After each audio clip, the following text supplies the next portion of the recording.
Story में चंद साहब आपने कहा मुज़ाकरात होने चाहिए, बातचीत होनी चाहिए, तमाम स्टेक होल्डर्स के साथ होनी चाहिए, हुकूमत को पीडीएम से बात करनी चाहिए और तमाम इदारों को बात करनी चाहिए। मैं मानता हूँ, मोहतरमा फरमा रही हैं मरियम नवाज साहिबा के ऑपोजिशन के इत्तेहादी पीडीएम के प्लेटफॉर्म से बात हो सकती है, ओपन होगी, छुप छुपा के नहीं होगी, और लेकिन शर्त यही है कि पाकिस्तान तहरीक इंसाफ की हुकूमत को घर भेजा जाए। अब बताएं कि एस्टैब्लिशमेंट ये मान लेगी। उनका नैरेटिव फिर ये है कि जहां हुकूमत गिरानी हो वहां एस्टैब्लिशमेंट को इस्तेमाल किया जाए या हुकूमत बनानी हो। फिर वो नजरियाती तो ना हुए ना। अगर आप उनका मुतालबा जो आपने अभी पढ़ा है, अगर इस मुतालबे पे गौर किया जाए तो फिर मरियम बीबी या उनकी जमात नजरियाती तो ना हुई। फिर मेरा पहला सवाल जो आपने शुरू किया था कि फिर तो वो हमारा खदशा ठीक साबित हुआ कि वो नजरियाती नहीं है, सिर्फ हुकूमत को गिराने के लिए ये लड़ाई लड़ी जा रही है। सही। तो फिर अगर वो समझते हैं कि इस्टेब्लिशमेंट के ज़रिए या किसी तीसरे इदारे को इस्तेमाल करके हम हुकूमत उनसे मुतालबा करें कि वो हुकूमत को भेजें, तो ये मुतालबा फिर डेमोक्रेटिक तो नहीं है ना, ये आइनी तो नहीं है। तो फिर वो जो 2017 को जो फिर इसका मतलब है रोड पे खिलाई मखलूक निकाला, मुझे तीन चीजें मान रही हैं। नहीं, तीन चीजें। पहली तो उनकी चार्टर ऑफ डेमोक्रेसी के साथ बददयानती है ये बात, मुतालबा। वो जो पीपल्स पार्टी और चार्टर ऑफ डेमोक्रेसी पढ़ लेना, चार्टर ऑफ डेमोक्रेसी से बददयानती है। सही है। दूसरा, वोट को इज्जत दो के साथ बददयानती है। तीसरा, वो कहते हैं कि हम चाहते हैं कि एस्टैब्लिशमेंट सियासी मामलात में, जमहूरी मामलात में, आईनी मामलात, फिर उससे बददयानती है। ये उनका मुतालबा ही तीनों नैरेटिव्स के खिलाफ है जो बयानिया उनका है। तो ये इसकी वजाहत वो कर दें कि वो किस बुनियाद पे ये मुतालबा कर रहे हैं। अगर वो इस पर कायम है तो फिर मुज़ाकरात करने चाहिए फौज को। देखिए, इस पे इनका मुतालबा हुकूमत को एस्टैब्लिशमेंट कैसे घर भेज सकती है? जब तक मेजॉरिटी है, हुकूमत रही है, मेजॉरिटी नहीं होगी, आईनी तरीके से हुकूमत जा सकती है। गैर आईनी तरीके से तो ना कोई भेजना चाहेगा, ना एस्टैब्लिशमेंट भेजना चाहेगी, ना जुडिशरी भेजने चाहेगी, ना कोई और भेज सकता है। चलें, हुकूमत आप समझ रहे हैं कि मतलब, और मेरे ख्याल है पीडीएम भी ये सारे मुतालबा, पीपल पार्टी भी नहीं कहेगी कि गैर आईनी तरीके से भेजा जाए। गैर आईनी, बिल्कुल, वो तो पहले भी कह चुके हैं। ना एएनपी कहेगी, एएनपी भी नहीं कहेगी। बिल्कुल सही है। चलें, बड़ी अजीब किस्म की अफवाहें आती हैं हर 3 महीने बाद, 6 महीने बाद। लो जी, अब इन हाउस चेंज आ रही है जी, अब नेशनल गवर्नमेंट बन रही है जी, अब सेनेट के इलेक्शंस के बाद जो है बस लपेटा लपेटी है। ये क्या है मतलब?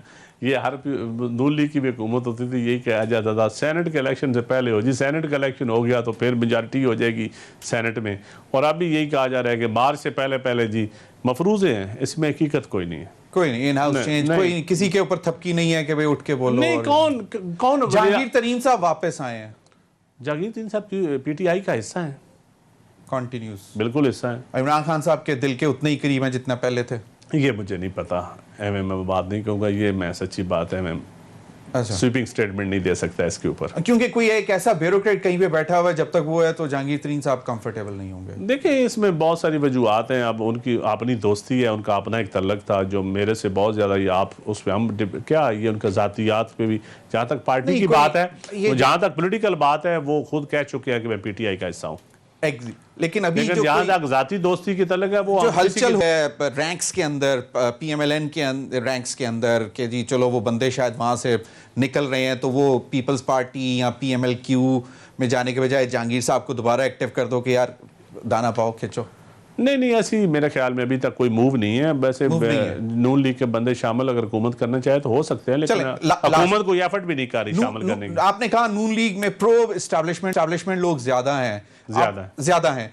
अगर ये बयानिया नजरियाती जो कहते हैं कायद भी और उनकी साहबजादी भी, अगर ये इसी तरह रहा तो डिफेक्शंस होंगी पीएमएलएन में? बिल्कुल होंगी। वो किधर जाएंगे लोग फिर कुछ आपने देखेंगे, लोकल एडजस्टमेंट देखेंगे।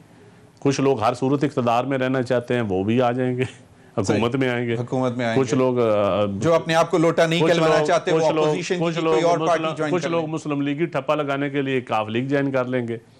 कुछ लोगों की एडजस्टमेंट शायद पीपल पार्टी में हो जाए, उधर चले जाएंगे। क्योंकि जो पीपल्स पार्टी है, जो ऑपोजिशन छोड़कर, मतलब ऑपोजिशन की एक जमात छोड़कर दूसरी ऑपोजिशन में जाएंगे, उनको लोटे नहीं कहते ना। नहीं, और हुकूमत में चले जाएं तो फिर वो बेनिफिशियरी होते हैं, तो इसलिए उनको लोटे नहीं। मेरे ख्याल में जिस टिकट पे जीता हो वो जब तक उस टिकट पे कायम रहे, वो नहीं जब वो डिफेक्शन करे वोट लेके नून लीग के या पीटीआई के आया हो ओके और इलेक्शन से पहले उसको तो वो तो यकीनन लौटे ही कोई होता। नाम तो नहीं आपको ज़हन में कोई रेजोनेट कर रहे हो, कोई बड़े नाम? नहीं, पीएमएलएन मैं नाम इस नहीं लेना चाहता, लेकिन मुझे इतना पता है अगर हुकूमत कोशिश करेगी तो लाइन लग जाएगी। सही। अब आपके फेवरेट सब्जेक्ट की तरफ आते हैं, जिसकी आवाज़ आपकी कैबिनेट में गूंजती सुनाई देती है और बाहर भी सुनाई देती है, और वो आपके दिल के करीब बहुत अहम मसला है, किसानों का मसला, महंगाई का मसला, अवाम का मसला, बेरोज़गारी का मसला, और ख़ास तौर पर ये आटा चीनी के ऊपर आपकी जो आवाज़ है वो बहुत सुनाई देगी, और किसानों के मसाइल और उनके इश्यूज़ के ऊपर। आज भी प्राइम मिनिस्टर एक लाइव हम सुन रहे थे, वो कह रहे थे कि जी ये माफियाज हैं जो चीनी की कीमतें बढ़ा देते हैं। तो रेट कहाँ पे है हुकूमत की? मतलब ऑलमोस्ट एक साल हो गया सुन रहे हैं कि जी या बस अब माफियाज को पकड़ लिया, अब ये कर लिया, अब वो कर लिया। आज फिर कह रहे हैं माफियाज बढ़ा जाते हैं। एक इंक्वायरी कमेटी बनी थी जिसने शुगर की प्राइसेस के ऊपर एक्शन लिया था। अब वक्त के साथ देखना है कि क्या उस इंक्वायरी की सूरत में किसान को कितना फ़ायदा होता है, कंज्यूमर को कितना फ़ायदा होता है, और आइंदा पॉलिसी क्या बनती है। जो प्राइम मिनिस्टर का विजन था कि किसान को फ़ायदा हो, कंज्यूमर को फ़ायदा हो, और एक पॉलिसी शुगर के ऊपर ट्रांसपेरेंट बन जाए। कोई एक्सपोर्ट, इंपोर्ट और लोकल ये जो होल्डिंग, सारी चीज़ों के ऊपर एक ट्रांसपेरेंट पॉलिसी बननी है। जो इंडस्ट्री मिनिस्ट्री बना रही है अब शुगर मिल एसोसिएशन के साथ मुज़ाकरात करके भी, उसी इंक्वायरी कमेटी की रोशनी में अब एक इस वक्त मेरे ख्याल है इस वक्त हो रहे हैं, हमाद अजहर साहब कर रहे हैं मुज़ाकरात, तो वो सामने आएंगे तो चीज़ें आपका एक तो जवाब आएगा फ्यूचर पॉलिसी के बारे में। जहाँ तक पिछली चीनी की कीमत है वो यकीनन होर्डिंग जिन्होंने की है, और जो माफियाज मार्केट्स लेवल से लेकर ऊपर शुगर मिल एसोसिएशन तक जितने भी माफियाज आते हैं रास्ते में, उन्होंने चीनी की कीमतें तो बढ़ाई हैं, लेकिन ये जिम्मेदारी हमारी बनती है चीनी कीमतों को कंट्रोल करना। जब प्राइम मिनिस्टर बोल रहा है कि माफियाज मिलकर चीनी की कीमतें बढ़ा देते हैं, तो फिर रेट ऑफ द स्टेट कहाँ पे है? मतलब एक साल से हम सुन रहे हैं ना ये, मतलब चले 15 दिन 10 दिन महीना होता, मेरे ख्याल में ज़मीर भाई ये मेन रोल है सूबाई हुकूमतों का। फेडरल हुकूमत इतना कंट्रोल नहीं कर सकती सिवाय कंपटीशन कमीशन ऑफ पाकिस्तान। नहीं पड़ता कि कोई बड़ी मीटिंग सूबाई लेवल पर हुई हो। हर दूसरे दिन प्राइम मिनिस्टर सबसे अहम तरीन मीटिंग्स जो चेयर करते हैं, हर दूसरे दिन, एवरी सेकंड है, वो इन्हीं इश्यूज पर है, महंगाई पर, आटे पर, चीनी पर। क्योंकि प्राइम मिनिस्टर को बड़ा कंसर्न है आम आदमी का, सच्ची बात है, और वो चाहते हैं सस्ती चीज़ें हों, आम आदमी, गरीब आदमी जो पिसा हुआ तबका है। लेकिन ये हमारे चीफ मिनिस्टर्स का काम है, चारों सूबों के चीफ मिनिस्टर्स का, सिंध, बलूचिस्तान, केपी और पंजाब के चीफ मिनिस्टर का ये काम है महंगाई कंट्रोल करना। सिंध ने तो 2000 रुपए कर दी। गवर्नेंस, मतलब किसान का बड़ा गवर्नेंस के point of administrative point of view से होर्डिंग्स, कसाद बाजारी, ये जो चोर बाजारी, इसको कंट्रोल करना सूबाई हुकूमत का काम है, और उसमें वो कामयाब नहीं हुई, सच्ची बात है।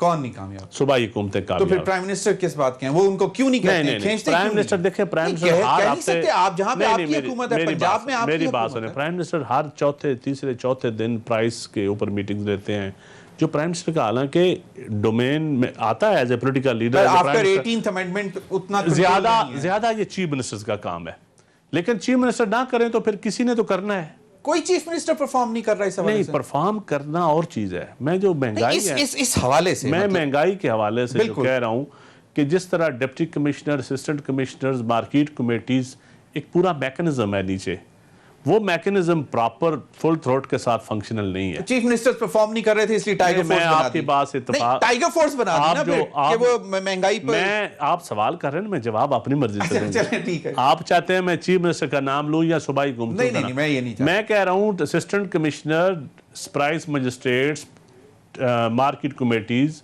ये जो सहूलत बाजार लगाए गए हैं, ये नीचे वो प्रॉपर जिस तरह प्राइम मिनिस्टर की ख्वाहिश है उस तरह फंक्शनल नहीं हो रही चीजें। टाइगर फोर्स नहीं, टाइगर फोर्स को देखें, टाइगर फोर्स को तो बहुत सारे काम होते हैं। एक रजाकराना फोर्स है ना, उसके पास कोई अथॉरिटी तो नहीं है ना, वो तो सपोर्ट ही कर सकते हैं।